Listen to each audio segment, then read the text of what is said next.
You've just seen the screenshots, and beautiful as they were, let's look at the actual meat and bones of this blog. Let's learn all about the 2004 Lamborghini Murcielago RGT as it comes to Project Motor Racing. The Raging Bull is back. By the early noughties, Lamborghini's history in motorsport had been spotty affair. The 2004 Lamborghini Murcielago RGT, however, signalled a turning point in the brand's modern racing journey. Designed as a GT spec race car, it was Lamborghini's first serious factory-backed challenger in top-level GT racing in over a decade, and a strenuous effort to bring the fight of many of the world's biggest motorsport brands. Looking back a quarter of a century, it is probably safe to say the Murcielago RGT never quite achieved the outright success for which it had been created. Equally, though, it is unquestionably a critical milestone for Lamborghini, symbolising the Italian marque's commitment to endurance racing, and one that paved the way for future GT3 and Super Trofeo successes. Lamborghini's return to racing, the RGT project.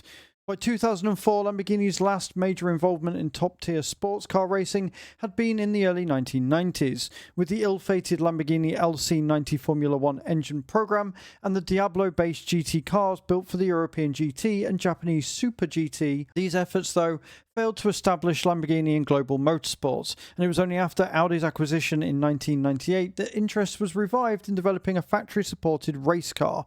With Audi's financial backing and technical expertise, Lamborghini partnered with Rayter Engineering to build a race-ready version of the Murcielago, the company's then flagship V12 supercar.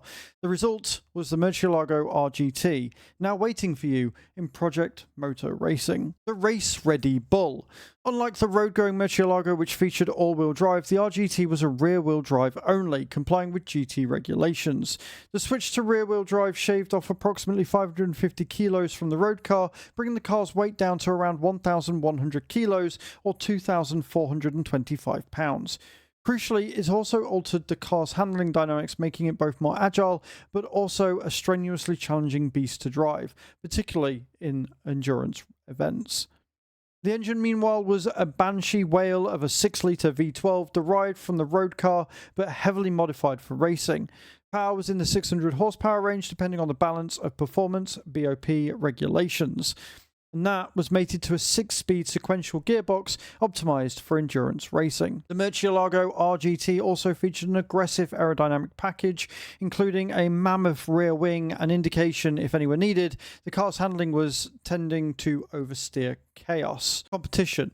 Murcielago RGT was primarily fielded for the European GT Championship, and while it showed glimpses of potential and pace, it struggled with mechanical failures, overheating issues, and inconsistent pace. However, it did manage to secure a shock victory at Valencia in 2004, proving that Lamborghini's racing ambitions were legitimate. And in the right hands, the Murcielago RGT could run with the best in GT racing. Legacy. Valencia, though, proved to be a one-off for what remains one of Lamborghini's only factory-backed GT cars.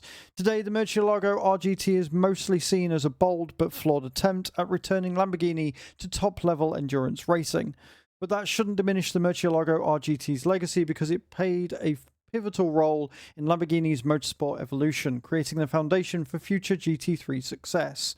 In GT spec GT racing in Project Motor Racing, the Murcielago RGT is very much an underdog, but it's also a singular ride. Unpredictable handling, a peaky engine redlining at 8,000 RPM, and a sound that is surely worth a second per lap. All make this one of those unforgettable cars you're going to want to field at least once to appreciate what it takes to try and tame a true raging bull.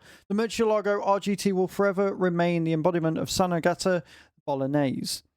However, I am probably not going to be one of those drivers. That sounds terrifying. The oversteer, the hard to handle, the just unbalancedness of it all. I respect anybody that can drive a Murcielago. I am not one of those people. But let's look at the specs. The engine is a 6-litre naturally aspirated V12. The power ranges from between 600 to 640 bhp at 8,000 RPM, and it has a torque of over 700 Newton meters at 5,500 RPM. The weight, as previously said in the blog, is 1,100 kilos, or about 2,245 pounds. It's a 6-speed sequential gearbox, and it is a mid-engine rear-wheel drive car.